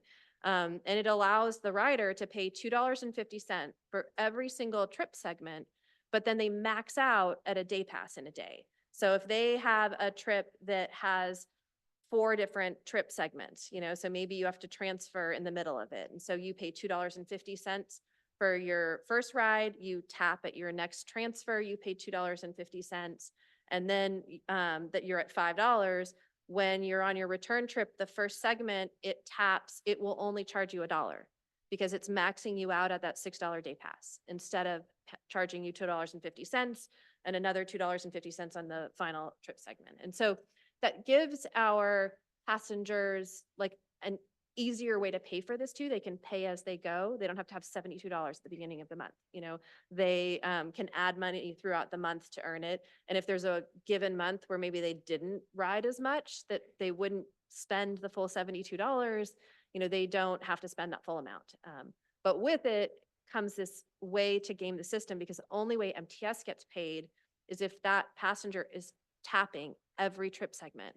Because otherwise, even if they have stored value in their account, we aren't allowed to recognize it as fare revenue. We have to basically hold it in trust, you know, for future use. And so this environment has, I guess, created, I think, a loophole where people have figured out they only have to pay when they're inspected. The other thing that I wanted to kind of walk through for you is there's various ways over time that you all have seen fare evasion rates. And in this exercise, like we've really come down to, I think there are 2 really reliable rates. And so I'm going to walk through what those ones are and what the other ones are that aren't as reliable. So, and actually this is not updated, but so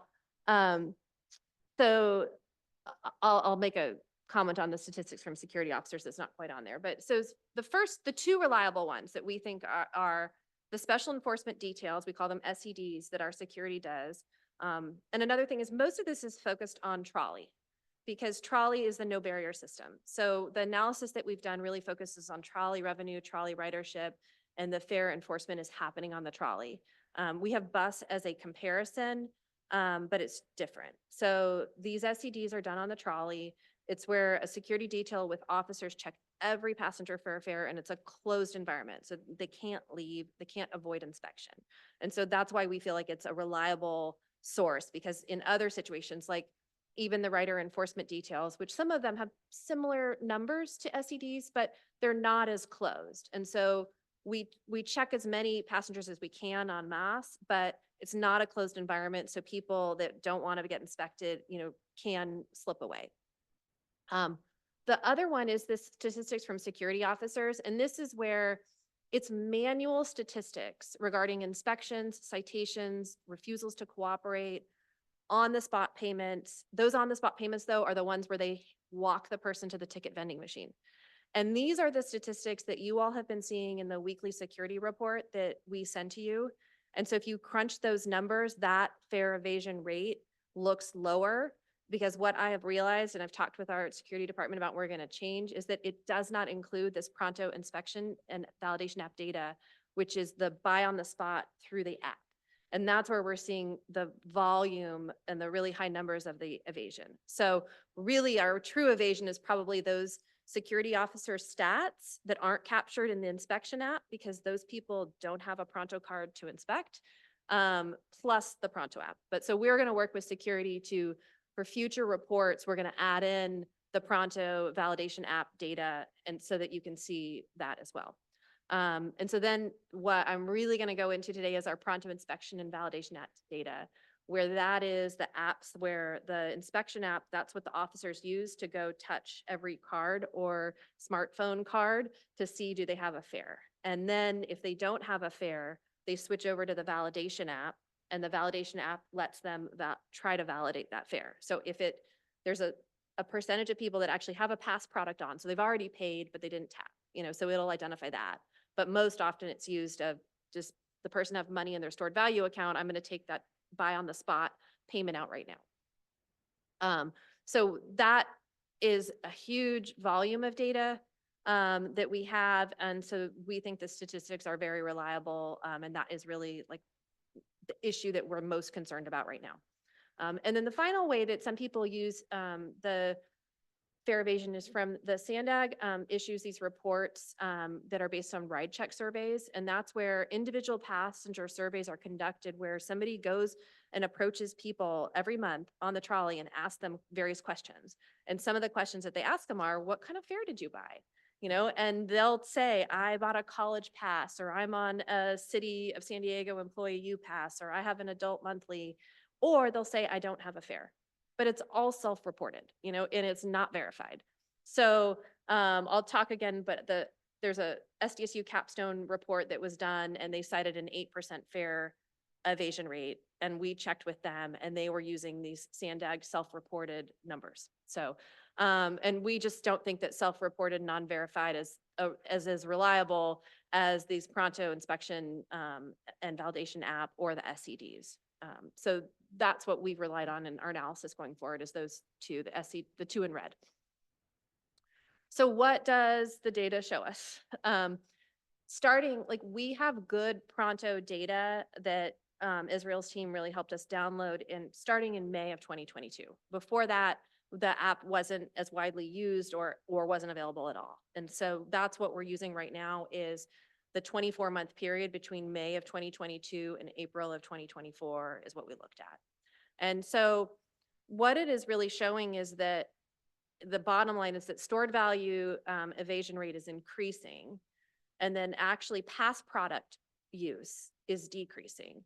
And a thing to remember on that is that the data also shows that when you compare the number of inspections we've done to our ridership estimates that we get from our other data sources, we're only inspecting between 3 and 5% of passengers each month. So 95% of our passengers do not get checked on their ride.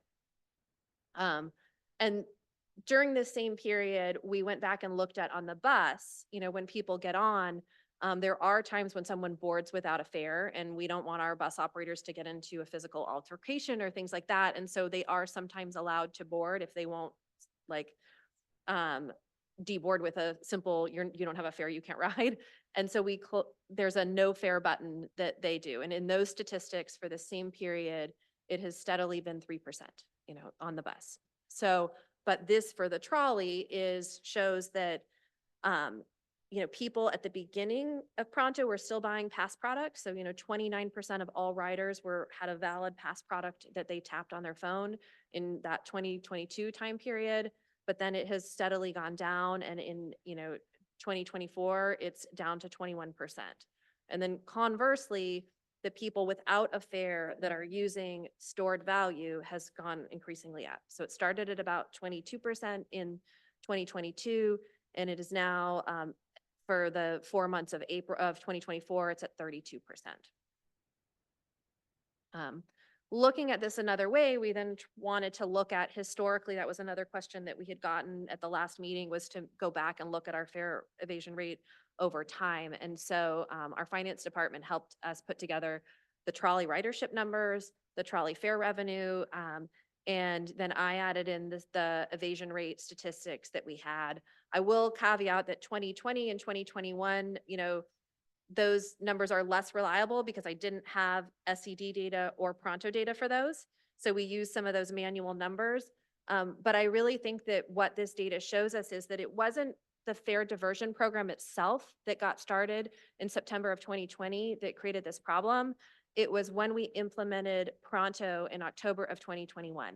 And that just created this loophole that people figured out they could game the system, So, and that's kind of where we are and why it's getting progressively worse. And one of the things, we've been making big efforts to do our ridership recovery, and encourage more ridership. And that has been effective as we've come out of the pandemic. But if you'll see in the trolley fare revenue side, it is not matching. It is actually going down. And, most concerning is that you look at in 2022, we had 34 million trolley riders, and we had $28.7 million in ridership. That's already a concern because if you look at the prior years, normally we have about a little bit more than $1 per passenger. So the revenue number should always be a little bit higher than the passenger number in dollars. And now you're at 34 million passengers, but only $28 million in fare revenue. But then you look at 2023, and we increased our ridership by $4.4 million, and we lost $600,000 in revenue. So where we should have been getting, at least $4.4 million in revenue gained, we didn't get that $4.4 million, and we lost more revenue. And so that's a trend that we're really concerned about, that as people just figure this out, it'll get worse. So kind of wrapping all that up, we took our fare evasion rates that we had both from the SEDs that we started back doing in 2023 and have done some in 2024, and then the evasion rate that we calculated from this Pronto app data of how many people that we've inspected didn't have a fare and did the kind of buy on the spot through the Pronto app. And we applied that to our revenue estimates. And so we used two different ways to calculate that. One was taking that Pronto app evasion rate, that 32%, and just timesing our trolley revenue, and what is that number for each of those years. The other way of looking at it was to take how many, people bought the buy on the spot payments, and what was our average fare. We took our average system-wide fare at that point. So what would we have hoped to have collected? And then we finance helped us do a calculation to apply that of, since we only inspect 3 to 5%, how do you apply that number to all of our ridership? And so those are the two different formulas. And it really showed that for that 24-month period that ended in April of 2024, we're estimating between $14.5 and $19 million in revenue lost, from those people not having paid their fare. And then for going forward for 2024, based on what we've seen for the first 4 months, we're looking at between $10 and $13 million for this 1 year of revenue loss. Obviously, if we could recover even half of that, that would be great. But it's concerning that it's such a big number, and it's concerning that it's increasing. So we then tried to think of well, how many people are doing this? what is the level of kind of violation? And so Israel's team helped us run a report on individual Pronto cards. So how many I asked them, of all the people that in the validation app purchased we validated a stored value. So we basically let them buy on the spot, or they tried to buy on the spot and didn't have enough money in their account. But it's just by the officer's validation. This doesn't encompass the validators on the station platform. No, this is just the officer inspected the person. They didn't have a fare, so then they switched over to the validation app to let them, under our diversion program, buy one on the spot by just tapping their stored value. And so of that, during that 24-month period, 137,000 different Pronto cards took or tried to do that option. And of those, 84,000 only did that once, which at first I was like, well, wait, maybe this is not that bad of a problem. But then when you look back at the full Pronto app, that means 52,000, almost 53, did it more than once, so that's, even if you say that during 24-month period, if some people might have had 2 Pronto cards because they lost one, it's probably at least 50,000 of our writers have done it more than once, and some even more. And when you look at the number of buy on the spot transactions, those numbers are from the Pronto validation app. So how many people did we try to do that stored value buy on the spot option for during that time period? And that was that 852,000 people. So even though 84,000 only did it once, so you could say maybe they made a mistake, they learned their lesson, they didn't do it again. Another 767,000 times people didn't learn their lesson and did it multiple times. And so that's where it's those 53,000 people are 90% of our fare problem. But that's a big group of people now we have to change their behavior and teach them that this isn't allowed. Visually, this is just another map that helped me kind of understand and us get to that conclusion that it's really the diversion program on the spot plus the Pronto system, that those two things combined is really when this problem started.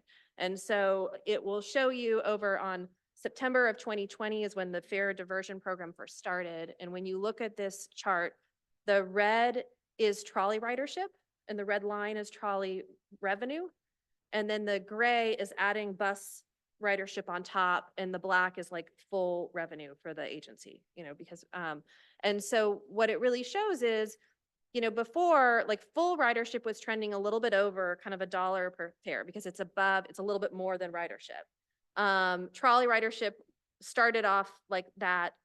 With COVID, it was really trending about $1 per ride. So every rider is $1, and then it was in September 2021, we did our free ride month. So there was, very little revenue that month because of that. And in October 2021 is when we started the Pronto implementation. And from that point forward, you can see that red revenue line is significantly below the ridership line.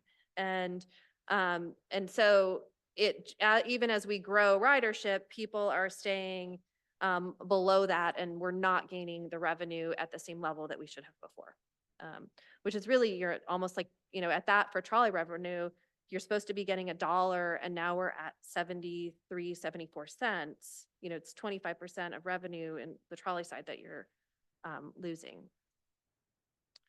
So that's where it came back to that's really what the data is, in our opinion, telling us that buy on the spot option, when it's paired with the Pronto fare capting system, is what created this loophole.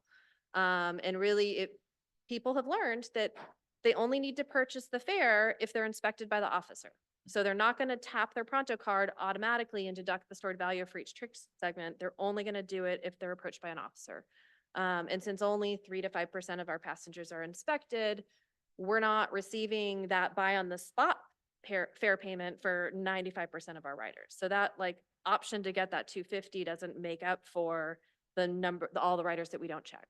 And I really think psychologically, this is partly just my opinion, but I think that since the buy on the spot option is technically part of our fare rules, passengers don't consider this to be evasion or to be breaking the rules. And so there's no incentive to change the behavior. They're within the confines. Nothing happens to them if they get inspected and they don't have a fare and then they pay at that time. And so I think as people have learned that, even if they're naturally a rule follower, they're still following the rules. And so that's why we're seeing this use of it increased as people begin to understand how the Pronto system and our fair enforcement system work together. Just some other points that we wanted to bring up to you on other research and outreach that's out there. The SDSU graduate students finished their capstone project in May. We are still fully digesting and evaluating all the observations that they made, but as it related to kind of the fair evasion rate, they had cited this 8% rate. We confirmed with them that they used that Sandag ride check survey data. And so we don't think that the 8% rate is the accurate rate. We think what we've presented today is the more accurate one.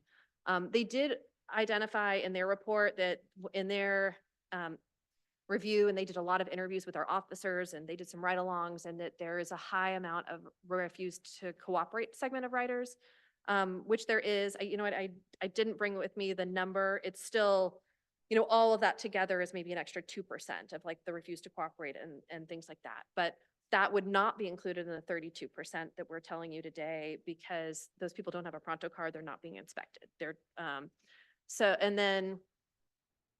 They did propose that the buy on the spot option be replaced with an immediate $25 penalty or citation. There's some operational issues that we have with that option, and so that's not our recommendation right now. But I wanted to point out that that's what was in the SDSU report. And then again, they have some other recommendations and observations overall that we're still reviewing and considering, and we'll bring back to you at a later time once we've kind of been able to understand them more and come up with a response. We do have a community advisory committee meeting that is scheduled for Monday, so I'll be giving the similar report to them as well to get their feedback on this. But based on this review, the modifications that we think merit consideration are that we should remove the on-the-spot payment option from the diversion program.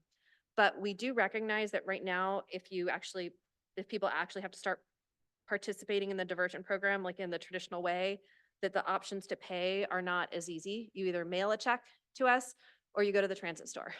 And so somebody whose entire life is in East County and doesn't ever need to come downtown and who has checks anymore, how feasible is that? So we have checked, and we do think that we could easily implement an online and phone payment options with our customer service department, and that would really align it much more closely with when people get a traffic ticket or a parking ticket, this is how they take care of it. And so, we do think that if we remove that on the spot option, that we need to then implement additional ways for them to pay more easily. And that way, then if somebody wanted to take care of it, they could immediately go online and pay it, right away. The concern that we have about keeping the on-the-spot payment but increasing it to $25 is mostly operational. It would require reprogramming the Pronto app, so that would take additional time, and we'd have to make sure that we could overcome some conflicts of how do we do that? Like if the person, when we're validating it, has a past product, we would want to validate their past product and not immediately take $25 out of stored value if they had money in that account. So, but more, we're concerned about the operational impact of it could result in additional escalation and conflict with officers about the $25 being taken from the passenger stored value balance, while the whole point of the diversion program was to kind of de-escalate some of those fear encounters and conflicts of like, here's your citation, but there's all these ways that you can look at, of how to pay. And if you can't pay $25 today, you've got time to come up with it. But then also Israel's team did a check, and the average amount of people that they keep dollars that they keep in their stored value account is just under $10. So we actually don't think that many people would have more than $25 in their account to take it. And so I'm not sure how productive of a option that would be, just the realities of how they're currently using their stored value. So our next steps after today's meeting is, again, the CAC meeting that I told you about. We'll refine this revenue analysis based on any feedback we get today or in that meeting, and then we would potentially bring this issue and potential program modifications to the board at June 20th. Thank you very, very much. Any public comment? We do not. Okay. So first of all, thank you. We asked for a lot of this data previously, and I think there were a lot of good points, but one of them was we can't just look at the diversion program or the entirety of the diversion program to determine why we're where we at when we had a complete and total overhaul of the system that we're using to collect our revenue. They just wasn't responsible to do that, and I feel now we can like make more informed decisions that are not just prompted by feelings, but by, the data. We've had a long enough time to collect it. My aha moment was going through this as a person using the Compass system and a person using the Pronto system with my staff member, Eric, who is a writer of the system every single day. I am a choice writer, and I haven't written as much post-COVID, but even when I did ride, I would go and park and then take, at that time, the Orange Line over to City Hall. I did not have to transfer. I didn't have to do any of that, right? So my aha moment was today, when I realized some of the revenue issues, and Karen, you touched on this, but are also coming from, or could also be coming from the fact that at Compass, there was the incentive to get a day or monthly pass because we did not have that transfer window. Yep.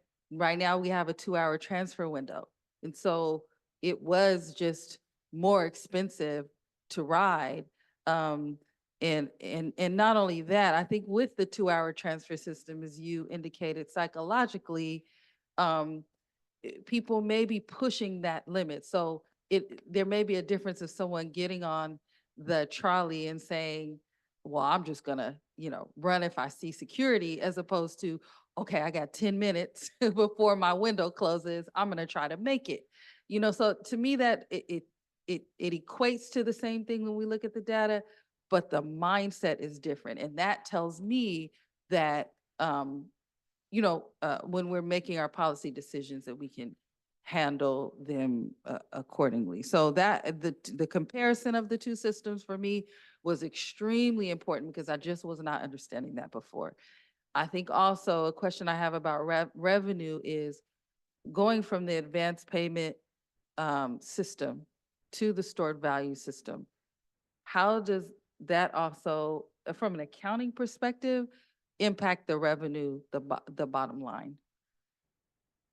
I don't think I have Aaron. I'll get Aaron done to answer that question. I know we don't recognize it. So if they purchase stored value, but they have not spent it, it has not come up in our fair revenue. I don't know what account, okay, I guess Larry, like we put that in. Yeah, it's a deferred revenue source. So Okay. it sits on the balance sheet. It's not recognized in terms of revenue. So you won't see it in these numbers, but it is there as a holding place for our customers to be able to use at a future I time. guess I want to make sure then, even with that analysis, that we're not comparing apples to oranges, because that's a huge part of a difference in the system. It is, I mean, I guess the way that I wrapped my head around it, not being a finance person, was, and I think a lot of people are like, oh, well, I put money on, I already put stored value in, MTS has my money. Well, we don't, but also if you don't spend it every time, then you don't have to replenish it. Right. So Right. we may have a certain amount of money that technically we have in our bank account that finance is saying we can't really count as part of our budget or where and how it goes. We still owe a service somebody a service in return for that money. But if they're allowed to only put a certain amount and they only pay every 20 times they ride, then they're not replenishing that stored value balance and we're not getting that money. Yes. We did have stored value with Compass Card, and so we had that very same problem with what do you do with the money that's left in the accounts?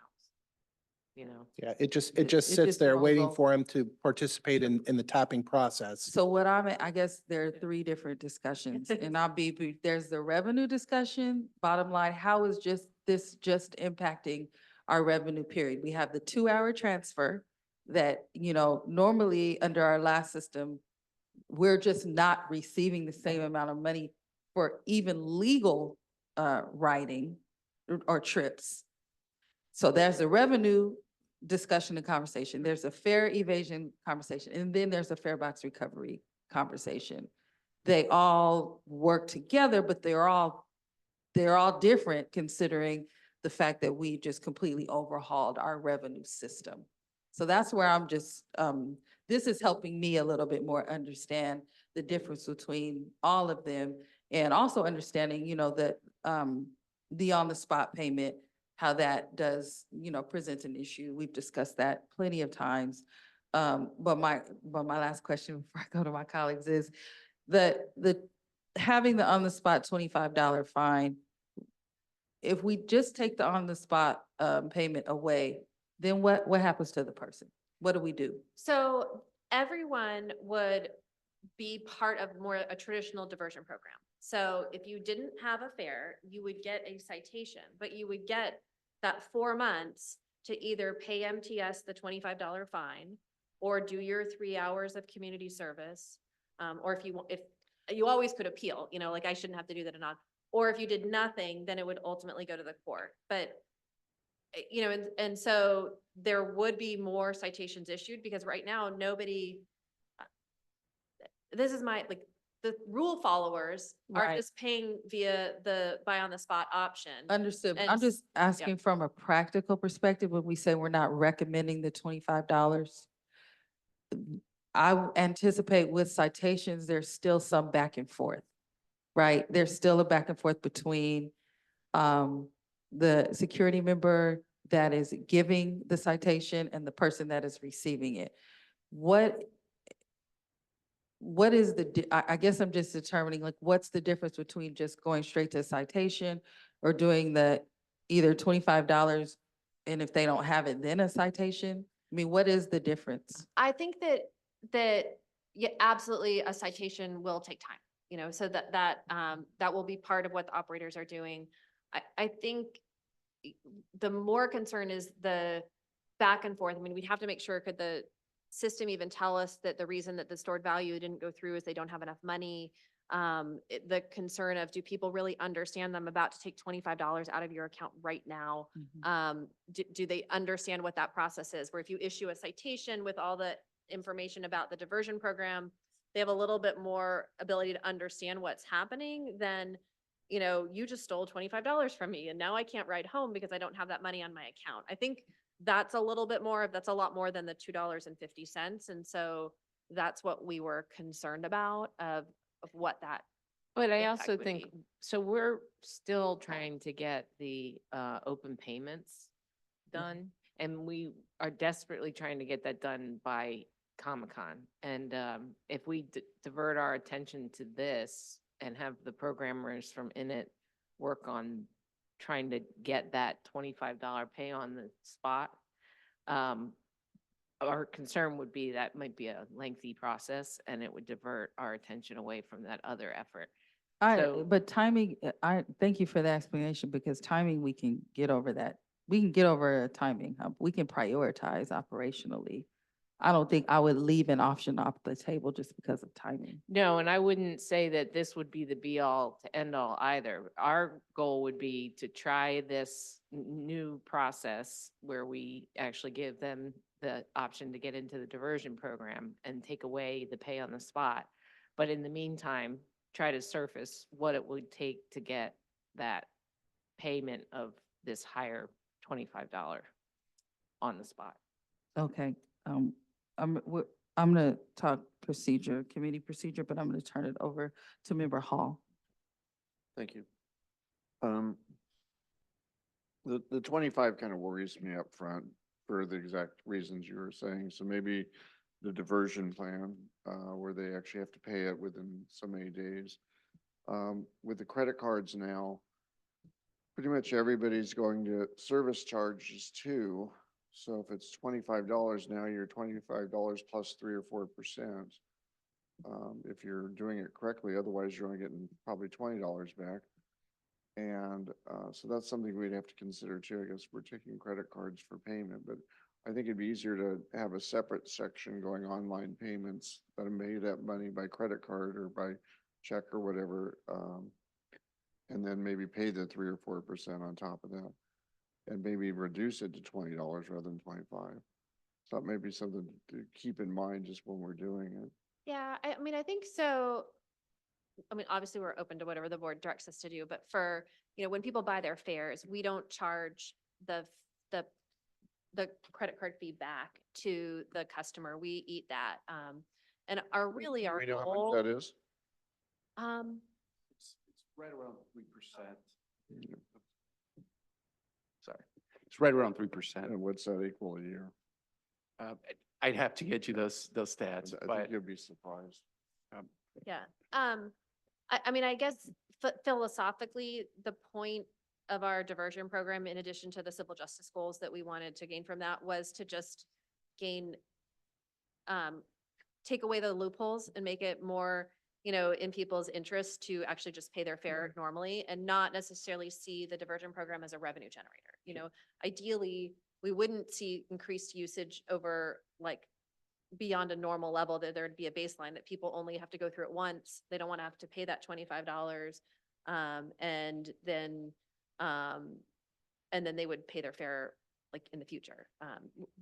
We'd have to implement it to see if that happens. Is $25 the right amount? Is it $50? If you're only getting checked That's why I'm once thinking every 20 escalating. times. That's where I was gonna go back to can you go back to the pronto part analysis? Okay, so there's actually people, first of all, there's 84,000 people that had one incident, right? Right. And granted, when you go to 40 or more, you've only got 200 and some people. This goes back to why are you even on the trolley? If you've got 40 to 50 people, first of all, how bad are you that you get picked off 51 times? That would be my first comment. But secondly, these people have no regard for us. And we should really figure out a way of keeping them off if possible, or making them seriously pay for this thing. If the fine isn't big enough apparently, or there's no recourse on it. And that's something that I'm curious on. I could understand the person, I could be that one person with one, I mean, who knows? I've got I was looking at my app right now and I got $8 on my card from Comic-Con 2 years ago. And I never used it. So I'm one of those people with money on the card and I have no idea how to use it. So those are things that we need to probably be less serious on the one violation, maybe even the 2 to 5, and then start escalating it for these other people. And again, if you get enough fines on it, that's where that letter to, we don't want you on the trolley. Yes, I have to be on the trolley. Well, we have 51 times where you shouldn't be on this trolley. And that's something we should try and look at. I understand that they can take us to court, but maybe that's worth challenging. So, I mean, Can I just mention, so I think Chair Montgomery Stepp made a very valid point. You added in this issue of the transfers. So I think when you see a lot of these folks that are doing multiples, it's because they've figured out how they can make 4 trips on our system for $2.50. And I've seen it. I've been over on the bus in Pacific Beach, for instance, where somebody's wearing a waiter's uniform and they know that going home, they're going to have to catch a bus to get to the trolley. And so they're going to risk it a lot because that's money out of their pocket. And they know they have to pay on the bus, but they don't have to pay on the trolley unless they get caught. And so I think a lot of times it's not just somebody who's of a criminal mindset. It's more people who see it as, this is how I'm going to maximize my household economics. Well, I understand, but what's 51 times 250 or 4, or, so sooner or later we got to put real money to this. well, When I'm talking about even the credit card amounts, you're talking probably a couple $100,000 for the credit cards. Well, this one, you eventually, what was the figures again for people not paying? well, it was over the 2-year period, it's between 14 and $19 million. Exactly. But So there you go. That's why we need to do something. I mean, the The only kind of thought I have right now on the kind of multiple offenders, and we just don't have the technical ability right now, and I think it's a big lift, is there are other programs who only offer diversion to first-time offenders. And the second one, either they escalate the fine, and then there's a certain point where you don't. But we right now, while I was able to have the staff run for me a report on the individual pronto cards, like in the field, we don't know that. And so we don't have the ability when the officer is doing the inspection to know if this is a person's first or second or 50th time that they're doing it. And so ultimately, as that technology gets easier, it might be something that we could introduce into the system. But that was one of the reasons why when we set up our diversion program, we didn't put a first, second, third offense because we didn't even know how we would implement that. And here, so, and then with your pronto card, if you keep the same pronto card, that's fine, but you could then just game the system by switching out different pronto cards so And- that they don't ever tie it to you as well. Yeah, and I understand that. I Yeah. mean, there's reality and, yeah, but eventually you could tie it to an address or a name or Yeah. so on and so forth. Well, and that's where the hope would be, it's, the higher you get, the smaller number it is, but that people that it's a little bit more of a regular, it would only take one or two times of them having to pay that $25, diversion program penalty, that then they would just decide that that wasn't worth it and go back to, the Pronto system is really affordable way to ride transit, even if you pay every trip segment. And so just, convincing people that it's in their best interest to do that. I'm just trying to, again, we all understand the budget. We all understand how much money we're gonna lose.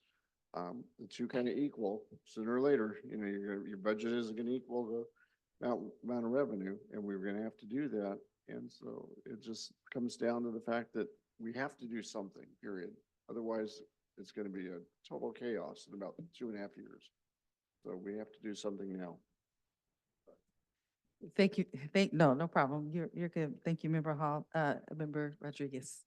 Thank you, Chair. Thank you so much for the presentation again and bringing back a lot of the detailed items. I very much appreciate it. And I am conflicted in that I do echo the sentiments of my colleague, and it does seem unfair for those that overwhelmingly pay, right, and those that don't. But again, I want to stress the need for us to get creative in ways to generate revenue in order to decrease the expense of ridership. And I know that that's an ongoing challenge, but the more individuals that we get into the system, that means that there's less people driving. That's reducing our carbon footprint. And so I would want to challenge that. And some of this is actually, I see it as good in that if we have an increase in ridership from 34 to 38 million in a span of a year, that's a good thing.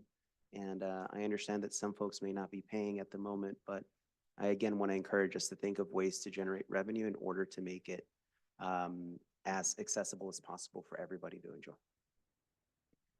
Thank you. Member Dillard.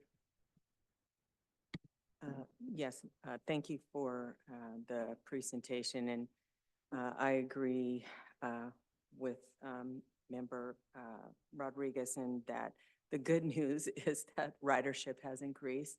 Hallelujah. It eliminates all the people that complain to me locally about how no one's riding the bus and nobody's riding the trolley. And it's like, well, wrong. That is not correct.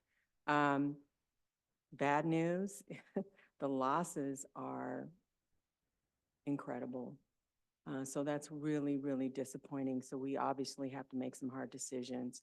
I want to go back to when we were talking about the money that's left on the table that we're not able to collect, that's sitting on the card,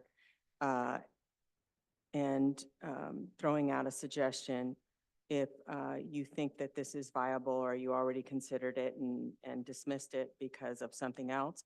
But is there a way legally that we could put a limit on the money that's sitting out there that we're not able to cash in on because it's not, they're not tapping? Is there a way that we could say, you know what, you got 60 days, to utilize your remaining cash on the card. And if you don't use it, you lose it. Is that legal? I haven't done that analysis, so I don't know off the top of my head. I mean, I think if you set those rules, but I think we'd have more customer service problems with something like that, because there would be the occasional riders that would put, $50 on their card for when they're going to go to Padres games or an event at Snapdragon and expect that it's there. And if they find out that 60 days later that we wiped that and kept that money, I think that would just have operational issues. It looks like Israel probably has a more technical answer Israel's too. got the Well, answer. I'm really glad you asked that question because it's a I knew question. it was a potential.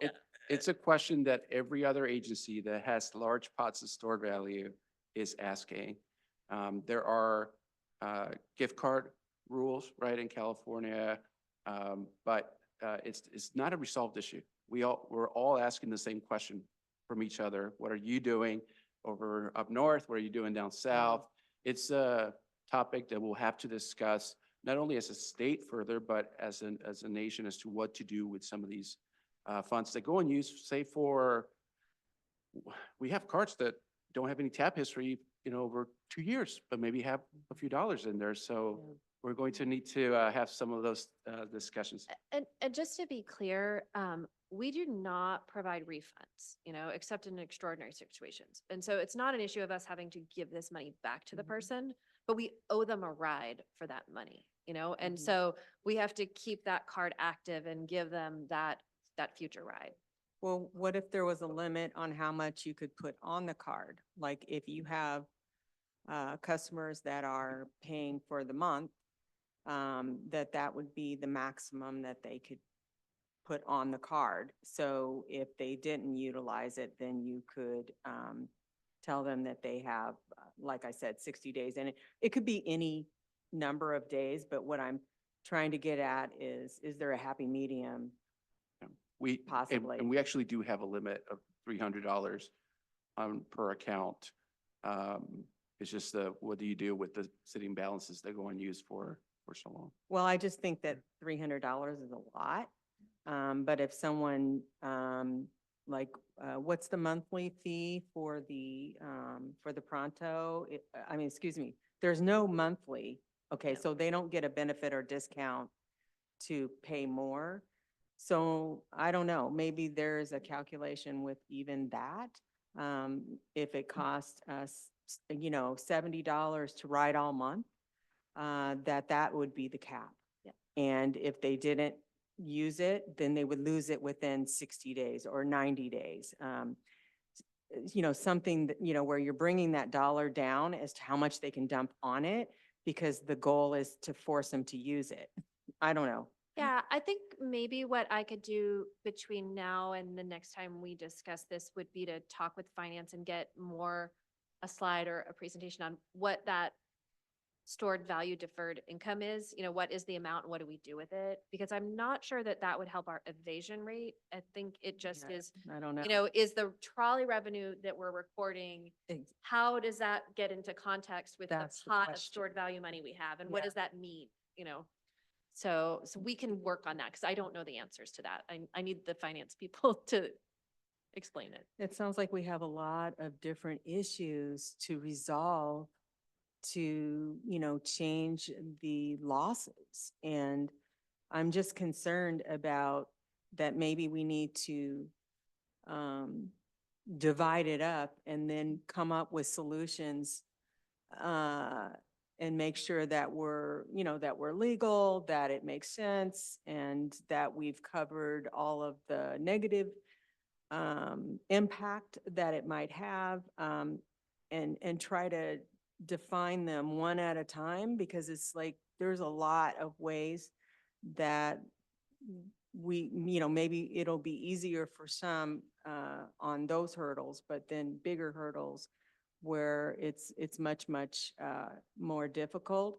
And I remember you saying that, you're checking with other transit systems throughout the country to try to define, what are you doing about this? What are you doing about that? And I don't know if we need to take a deeper dive with that, because we're talking about millions and millions of dollars in losses that, we got to somehow come up with some resolutions. And because it's not one issue, so I just feel like we maybe need to break this down, have some focus on, some of these issues, and then try to come up with ideas on how we can solve these problems. Thank you, Chair. Thank you very much. So to be continued, I just want to say I'm in support of the transfer window. Just want to make that public. If we change enforcement or change the program, I still think we should keep that 2-hour window. I know there's a lot of advocacy around that.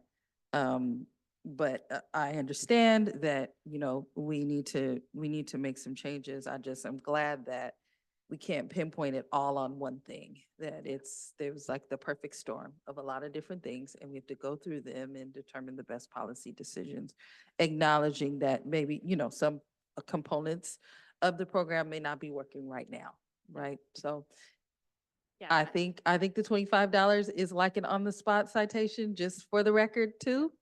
But we can have that discussion at a later date. So before I lose quorum, I want to go to item number 8. Any committee member communications or other business that we need to handle before we get out of here on a Friday afternoon? Okay.